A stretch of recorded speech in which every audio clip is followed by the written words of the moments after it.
Sometimes I like to read Bible passages and put myself in the place of different characters. Usually it's a helpful exercise, giving a bit more insight into what's going on, helping me to empathise more with a character, even coming to like them more than I did before. This has happened over time with Jacob. And occasionally it's an awkward experience where I find out more about myself than I wanted to, as in the story of Jonah. The Gospel reading from Matthew 27 features two Jesuses, Jesus Barabbas and Jesus Christ. We do not know too much about Barabbas.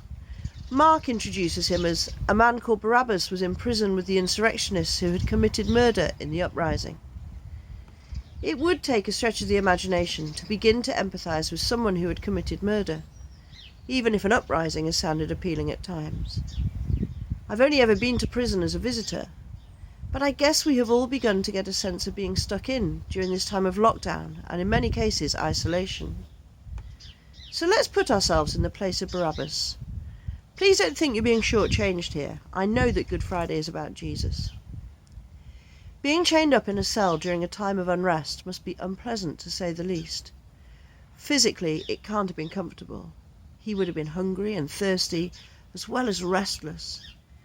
Emotionally, I guess there was a mixture of anger at having been caught, fear about what was going to happen next, and sadness at not being surrounded by people who mattered to him. Crouched in that cell, as the noises of the crowd began to grow, would have added to the mix of adrenaline and fear. Jesus, conspicuous by his silence, a friend of mine refers to this as the silence of the Lamb, is being questioned by Pilate, none of which Barabbas can hear. Neither can he hear the conversation between Pilate and his wife, who warns her husband not to have anything to do with that innocent man, Jesus, as she has received some clarity and suffering due to a dream.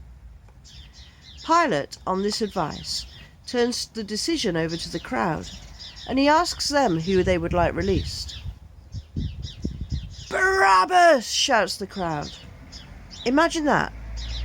You're stuck in a prison cell accused of murder, and a great crowd thunders out your name.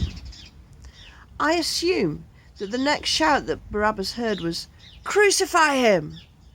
Minutes later, "Crucify him!" again. The fear must have been horrific, topped only by the footsteps coming down the passageway and stopping outside his cell. The turn of the key in the lock would probably have been enough to make his heart almost jump out of his body. This was it. His final walk would be to the notorious Golgotha roadside. Trembling on a cell floor, scared to look up, dreading the words about to come out of the prison guard's mouth, I imagine that time froze for Barabbas. Regrets flew around his head.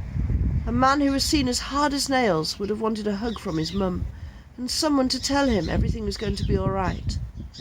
Yet this was it. But the guard opened the cell, and as Barabbas had every part of him clenched, he heard the words, "You're free." "What? Say it again?" "You're free to go. The man from Nazareth has taken your place." Never have I felt such closeness to a Bible character. Just as Isaiah describes the one pierced for our transgressions, so the person of Barabbas makes it personal for me. Because I have messed up, sinned, maybe not murdered, but I've hated, treated people badly, caused uprisings of my own. Yet someone else has come and paid the price. And I can walk free, out into the daylight, released from the chains that held me back because of Jesus Christ. Jesus, the one who didn't sin, the one who put others before himself, the one who came to redeem us all and restore God's world. I am Barabbas. I am free because of Jesus.